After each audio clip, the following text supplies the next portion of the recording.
السلام علیکم ورحمۃ اللہ وبرکاتہ ان الحمد للہ رب العالمین والصلاة والسلام علی اشرف الانبیاء والمرسلین والعاقبۃ للمتقین اما بعد رب اشرح لی صدری ویسر لی امری واحلل عقدۃ من لسانی یفقهوا قولی رب زدنی علما اللہم رب زدنی علما آمین۔ محترم بزرگوں، دوستوں، نوجوان ساتھیوں، پردہ نشین ہماری مائیں اور بہنیں، درس توحید کے درس نمبر 7 میں آپ تمام حضرات کا خیر مقدم ہے۔ درس توحید کے اس سے قبل کے درس میں ہم نے شرک اور شرک کرنے والوں کے تعلق سے، جن کو مشرکین کہا جاتا ہے، بہت ساری ضروری اور اہم باتوں کو جانا اور سمجھا۔ آج کے درس میں ہم سمجھیں گے اور جانیں گے کہ شرک کرنے والے، جن کو مشرکین کہا جاتا ہے، وہ اپنے شرک کرنے کے تعلق سے کیا کیا دلیلیں پیش کرتے ہیں اور کیا ان کی یہ دلیلیں صحیح ہیں یا غلط ہیں، ان تمام باتوں کا آج کے درس میں انشاءاللہ جائزہ لیا جائے گا۔ تو مشرکین جو کہ شرک کرنے والے ہیں،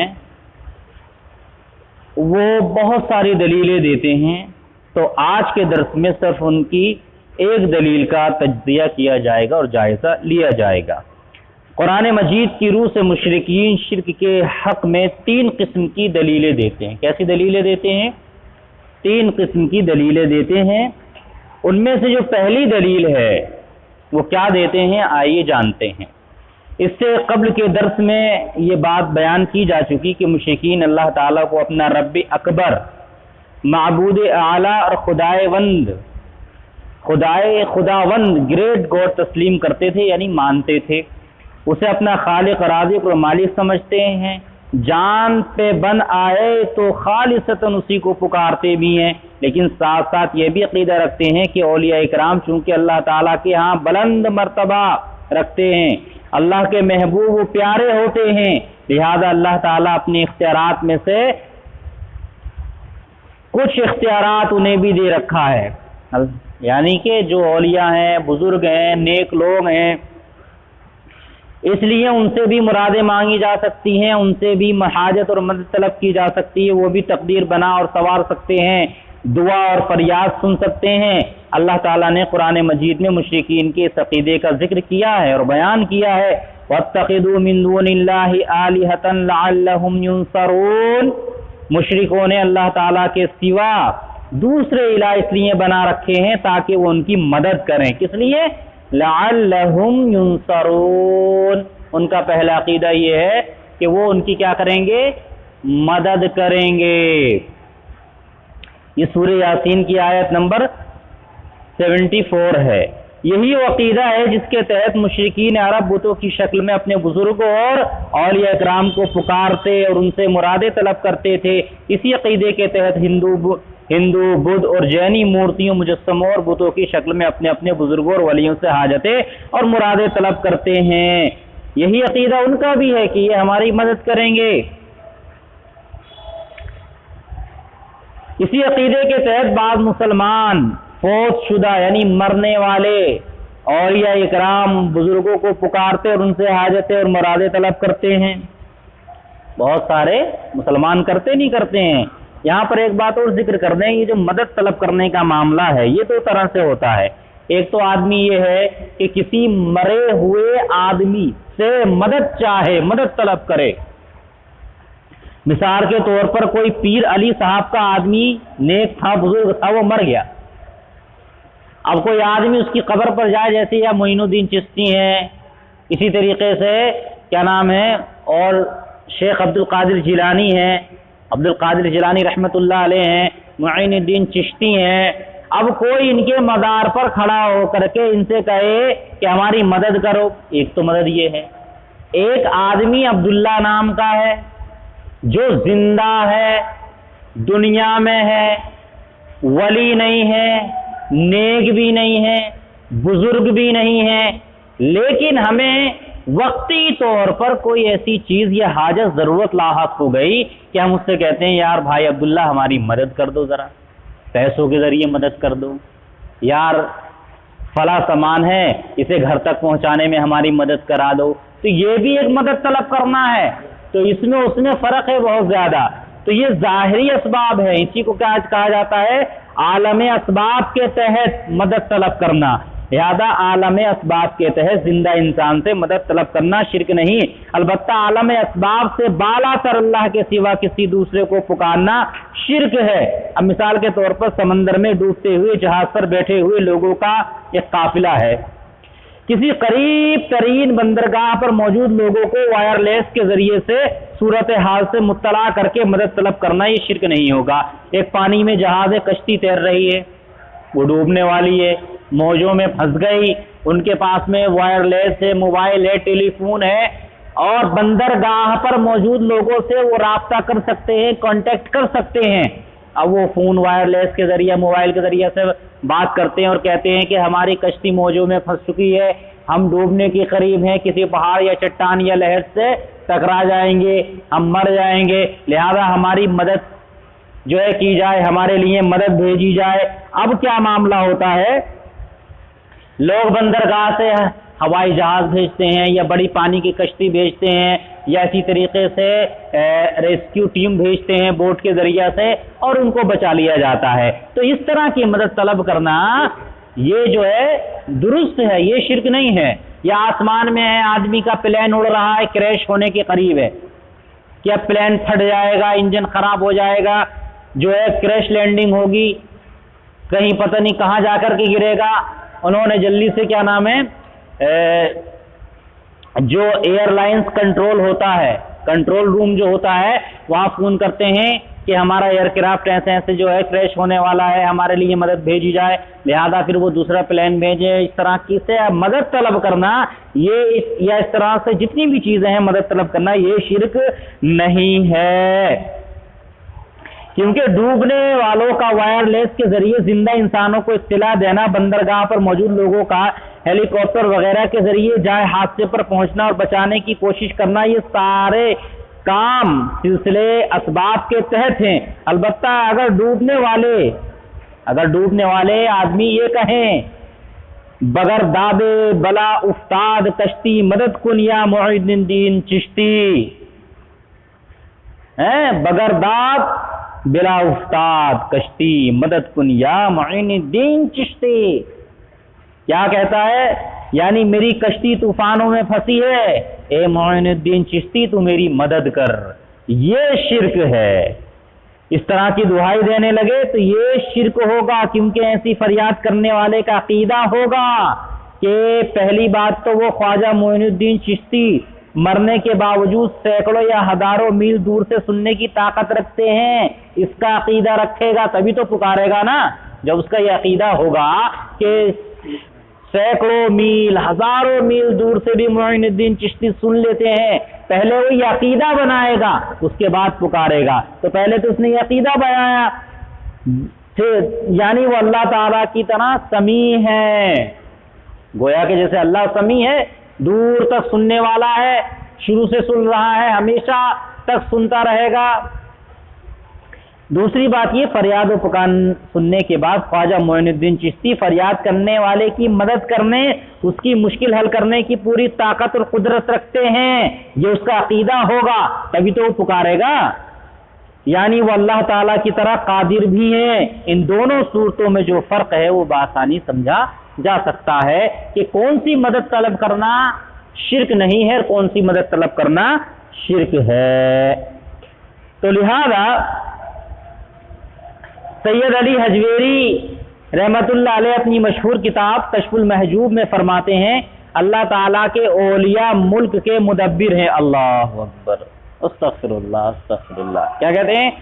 ملک کے مدبر ہیں اور عالم دنیا کے نگراں ہیں۔ اللہ تعالیٰ نے خاص طور پر ان کو عالم کا والی یعنی حاکم، گورنر گردانہ ہے، اور عالم دنیا کا حل و عقد یعنی کہ جو حل و عقد کا معاملہ ہے، جو انتظام ہے، ان کے ساتھ وابستہ کر دیا ہے، اور احکام عالم کو انہی کی ہمت کے ساتھ جوڑ دیا ہے۔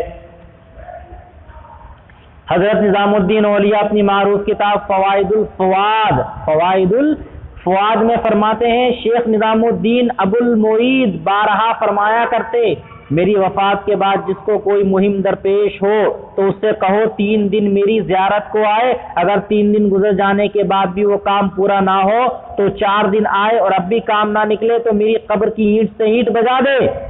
اللہ اکبر، کیا کہہ رہے ہیں دیکھو، یعنی تمہارا کام ضرور ہوگا، اور اگر نہیں ہو تو میری قبر کی اینٹ سے اینٹ بجا دے۔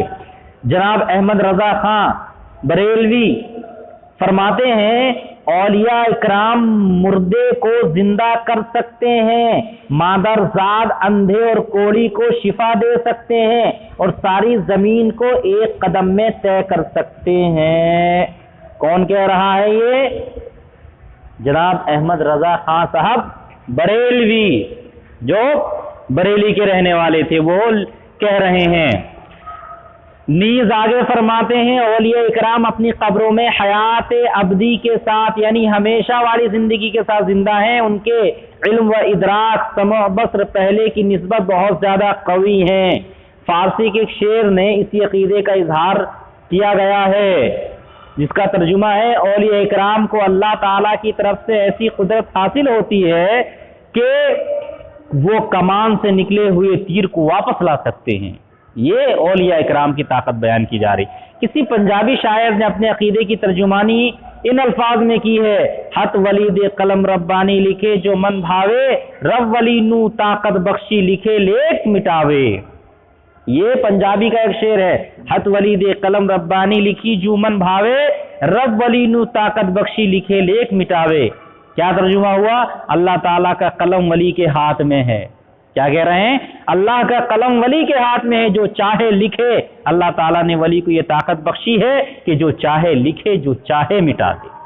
استغفر اللہ، یہ عقیدے ہیں۔ بزرگان دین اور اولیاء اکرام کے بارے میں اسی قسم کے مبالغہ میں عقائد تصورات کا یہ نتیجہ ہے کہ لوگ اولیاء اکرام کے ناموں کی دہائی دیتے اور ان سے مدد و مرادیں مانگتے ہیں۔ خود امام اہل سنہ حضرت احمد رضا خان بریلوی شیخ عبد القادر جیلانی کے بارے میں، شیخ عبد القادر جیلانی رحمۃ اللہ علیہ کے بارے میں فرماتے ہیں، اے عبد القادر، اے فضل کرنے والے، بغیر مانگے سخاوت کرنے والے، اے انعام و اکرام کے مالک، تو بلند و عظیم ہے، ہم پر احسان فرما اور مانگنے والے کی پکار کو سن لے۔ اے عبد القادر، ہماری آرزوؤں کو پورا کر۔ جناب احمد رضا خان کے بارے میں ان کے ایک عقیدت مند کیا کہتے ہیں، دیکھیے شعر میں کیا کہتے ہیں، 4 جانب مشکلیں ہیں ایک میں، اے میرے مشکل کشا احمد رضا، لاج رکھ میرے پھیلے ہاتھ کی، اے میرے حاجت روا احمد رضا۔ استغفر اللہ، استغفر اللہ۔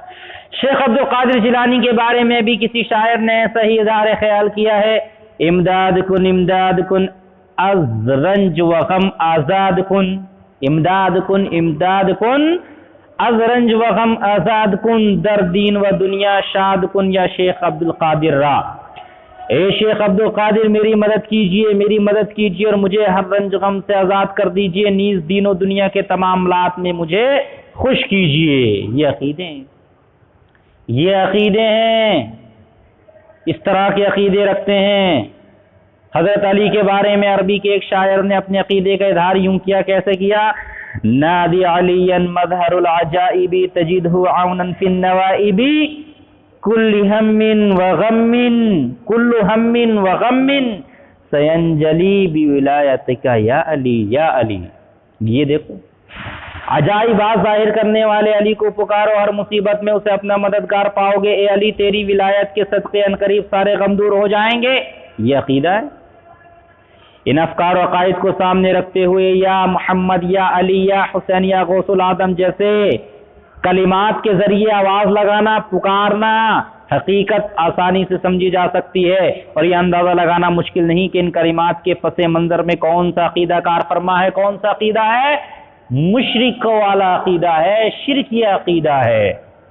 اولیاء اکرام و بزرگان دین کے بارے میں پائے جانے والے ان تصورات اور عقائد کا اب ہمیں کتاب و سنت کی روشنی میں جائزہ لینا ہے کہ کیا واقعی اولیاء اکرام ایسی قدرت و اختیارات رکھتے ہیں جیسا کہ ان کے پیروکار سمجھتے ہیں، جیسے کہ عقیدے بیان کیے گئے۔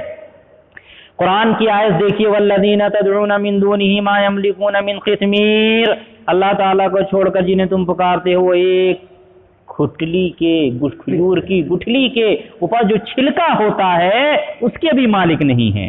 قل ادعوا الذین زعمتم من دون اللہ لا یملکون مثقال ذرۃ فی السماوات ولا فی الارض وما لهم فیہما من شرک وما لهم من ظہیر، کہو پکار کر دیکھو انہیں جنہیں تم اللہ تعالیٰ کے سوا اپنا معبود سمجھ بیٹھے ہو، وہ نہ آسمان میں ذرہ برابر کسی چیز کے مالک ہیں، نہ زمین میں، وہ آسمان زمین کی ملکیت میں بھی شریک نہیں، نہ ہی ان میں سے کوئی اللہ تعالیٰ کا مددگار ہے۔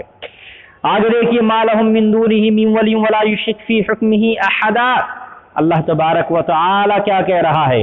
مخلوقات کا اللہ کے سوا کوئی خبرگیری نہیں، مخلوقات کا اللہ تبارک و تعالیٰ کے سوا کوئی خبرگیری کرنے والا نہیں، اور وہ اپنی حکومت میں کسی کو شریک نہیں کرتا۔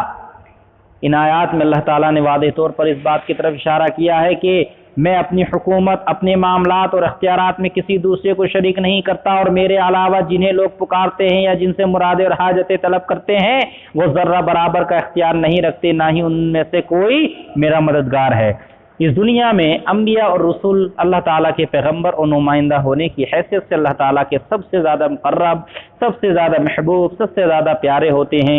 قرآن مجید میں اللہ تعالیٰ نے بہت سے انبیاء اکرام کے واقعات بیان فرمائے ہیں کہ وہ کس طرح اپنی اپنی قوم کے پاس دعوت توحید لے کر آئے، اور قوم نے ان کے ساتھ کیا سلوک روا رکھا۔ کسی قوم نے جلا وطن کر دیا، کسی کو قید کر دیا، کسی کو قتل کر دیا، کسی کو مارا اور پیٹا، لیکن وہ خود اپنی قوم کا کچھ بھی نہ بگاڑ سکے۔ حضرت ہود علیہ السلام نے قوم کو توحید کی دعوت دی، قوم نے نہیں مانی، بلکہ الٹا یہ کہا فَأْتِنَا بِمَا تَعِدُنَا إِن كُنتَ مِنَ الصَّادِقِينَ، اچھا تو لے آ وہ عذاب جس کی تو ہمیں دھمکی دیتا ہے اگر اپنی بات میں سچا ہے۔ اس پر اللہ تعالیٰ کا پیغمبر صرف اتنا ہی کہہ کر خاموش ہو گیا۔ کیا کہہ کر خاموش ہو گئے اللہ کے پیغمبر؟ فَانْتَظِرُوا إِنِّي مَعَكُمْ مِنَ الْمُنْتَظِرِينَ، تم بھی عذاب کا انتظار کرو، میں بھی تمہارے ساتھ انتظار کرتا ہوں۔ یعنی عذاب لانا میرے بس میں نہیں، یہ اللہ کا کام ہے۔ ایسا ہی معاملہ دوسرے انبیاء کرام کے ساتھ بھی پیش آتا رہا۔ ہم یہاں اللہ تعالیٰ کے ایک جلیل القدر پیغمبر حضرت لوط علیہ السلام کا واقعہ تفصیل سے بیان کرنا چاہتے ہیں، ذکر کرنا چاہتے ہیں، جن کی قوم اغلام کی مرض میں مبتلا تھی۔ فرشتے عذاب لے کر خوبصورت لڑکوں کی شکل میں آئے تو حضرت لوط علیہ السلام اپنی بد کردار قوم کے بارے میں سوچ کر گھبرا اٹھے، کہنے لگے ھذا یوم عصیب، یہ دن تو بڑی مصیبت کا ہے، اور اپنی قوم سے یہ درخواست کی فاتقوا اللہ ولا تخزینی فی ضیفی الیس منکم ورجل رشید، اللہ تعالیٰ سے ڈرو اور میرے مہمانوں کے معاملے میں مجھے ذلیل نہ کرو، کیا تم میں کوئی بھلا آدمی نہیں؟ قوم پر آپ کی اس منت سماجت کا کوئی اثر نہ ہوا تو عاجز اور مجبور ہو کر یہاں تک کہہ ڈالا کہ ہؤلاء بناتی ان کنتم فاعلین، اگر تمہیں کچھ کرنا ہی ہے تو یہ میری بیٹیاں ہیں، نکاح کے لیے موجود ہیں، تم ان سے نکاح کر لو۔ بدبخت قوم اس پر بھی راضی نہ ہوئی تو پیغمبر کی زبان پر بڑی حسرت کے ساتھ یہ الفاظ آ گئے، لو ان لی بکم قوتا او آوی الی رکن شدید، ایک کاش میرے پاس اتنی طاقت ہوتی کہ تمہیں سیدھا کر دیتا یا کوئی مضبوط سہارا ہوتا جس کی پناہ لیتا۔ حضرت لوط علیہ السلام کے اس واقعے کو سامنے رکھیے اور پھر غور فرمائیے کہ پیغمبر کی بات کے ایک ایک لفظ سے بے بسی، بے کسی، مجبوری کس طرح ٹپک رہی ہے۔ سوچنے کی بات یہ ہے کہ کیا خدائی اختیارات کا مالک کوئی شخص مہمانوں کے سامنے یوں اپنے دشمن سے منت سماجت کرنا گوارا کرتا ہے؟ اور پھر یہ کہ کوئی صاحب اختیار اور صاحب قدرت شخص اپنی بیٹیوں کو یوں بد کردار بدمعاش لوگوں کے نکاح میں دینا پسند کرتا ہے؟ ذرا سوچئے۔ ایک نظر سید الانبیاء سرور عالم صلی اللہ علیہ وسلم کی زندگی پر بھی ڈال کر دیکھیے۔ مسجد حرام میں نماز پڑھتے ہوئے مشرکین نے سجدے کی حالت میں آپ صلی اللہ علیہ وسلم کی پیٹھ پر اونٹ کی اوجڑی رکھ دی۔ حضرت فاطمہ رضی اللہ تعالی عنہا آ کر اپنے بابا کو اس مشکل سے نجات دلائی۔ ایک مشرک عقبہ بن ابی معیط نے آپ صلی اللہ علیہ وسلم کے گلے میں چادر ڈال کر سختی سے گلا گھونٹا، حضرت ابوبکر صدیق دوڑ کر آئے اور آپ صلی اللہ علیہ وسلم کی جان بچائی۔ طائف میں مشرکین نے پتھر مار مار کر اس قدر زخمی کر دیا کہ آپ کے نعلین مبارک سے خون تربتر ہو گیا، اور آپ نے بالآخر شہر سے باہر ایک باغ میں پناہ لی۔ طائف سے واپسی پر مکہ معظمہ میں داخل ہونے کے لیے آپ صلی اللہ علیہ وسلم کو ایک مشرک مطعم بن عدی کی پناہ حاصل کرنا پڑی۔ مشرکین مکہ کے ظلم و ستم سے تنگ آ کر رات کی تاریکی میں آپ صلی اللہ علیہ وسلم کو اپنا گھر بار چھوڑنا پڑا۔ جنگ احد میں ایک مشرک نے آپ صلی اللہ علیہ وسلم کو ایک پتھر مارا، اس سے آپ صلی اللہ علیہ وسلم نیچے گر گئے اور آپ کا ایک نچلا دانت ٹوٹ گیا۔ اسی جنگ میں ایک دوسرے مشرک نے آپ صلی اللہ علیہ وسلم کے چہرے مبارک پر اس زور سے تلوار ماری کہ خود کی دو کڑیاں، خود جو ٹوپی ہوتی ہے لوہے کی سر پر پہنتے ہیں، اس کی دو کڑیاں چہرے کے اندر دھس گئیں، جنہیں بعد میں صحابہ اکرام رضوان اللہ علیہم اجمعین نے نکالا۔ حضرت عائشہ رضی اللہ تعالی عنہ پر بدکاری کر بہتان لگایا گیا۔ آپ صلی اللہ علیہ وسلم 40 دن تک شدید پریشانی میں مبتلا رہے، حتیٰ کہ بذریعہ وحی حضرت عائشہ رضی اللہ تعالی عنہ کی برات نازل کی گئی۔ آپ صلی اللہ علیہ وسلم 1500 مسلمانوں کے ساتھ مدینہ سے عمرہ ادا کرنے کے لیے نکلے۔ مشرکین مکہ نے آپ صلی اللہ علیہ وسلم کو راستے میں روک دیا۔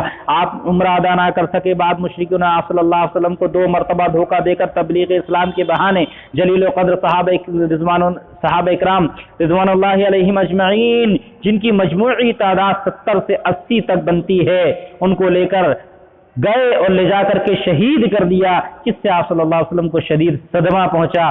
سیرت طیبہ کے ان تمام تر واقعات کو سامنے رکھا جائے تو ہمارے سامنے ایک ایسے انسان کی تصویر آتی ہے جو پیغمبر ہونے کے باوجود قانون الہی اور مشیت یزدی کے سامنے بے بس اور لاچار نظر آتا ہے۔ مولانا الطاف حسین حالی نے کتاب و سنت کی اس موقف کی بڑی ٹھیک ترجمانی اپنے ان اشعار میں کی ہے۔ جہاں دار مغلوب و مقہور ہیں، وہاں نبی اور صدیق مجبور ہیں، وہاں نہ پرشش ہے رہبان و احبار کی، وہاں نہ پرواہ ہے ابرار و احرار کی۔ وہاں ایک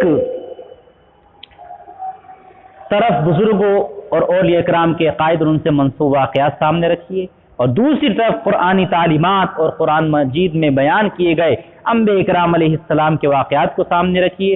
دونوں کا تقابل کیجئے، کمپریزن کیجئے، پتہ چل جائے گا کہ جو نتیجہ نکلتا ہے وہ یہ کہ یا تو کتاب و سنت کی تعلیمات اور انبیاء اکرام علیہ السلام کے واقعات محض قصے اور کہانیاں ہیں جن کا حقیقت سے دور کا بھی واسطہ نہیں، یا پھر بزرگوں اور اولیاء اکرام کے عقائد اور ان سے منسوب واقعات سراسر جھوٹ اور من گھڑت ہیں۔ ان دونوں صورتوں میں سے جس کا جو چیز چاہے راستہ اختیار کر لے۔ اہل ایمان کے لیے تو صرف ایک ہی راستہ ہے، ربنا آمنا بما انزلتا واتبعنا الرسول فاکتبنا مع الشاہدین۔ اے ہمارے پروردگار، جو فرمان تو نے نازل کیا ہے ہم نے اسے مان لیا اور رسول کی پیروی کی، ہمارا نام گواہی دینے والوں میں لکھ دے، آمین یا رب العالمین۔ ربنا تقبل منا انک انت السمیع العلیم وتب علینا انک انت التواب الرحیم، وصلی اللہ علی النبی، والسلام علیکم ورحمۃ اللہ وبرکاتہ۔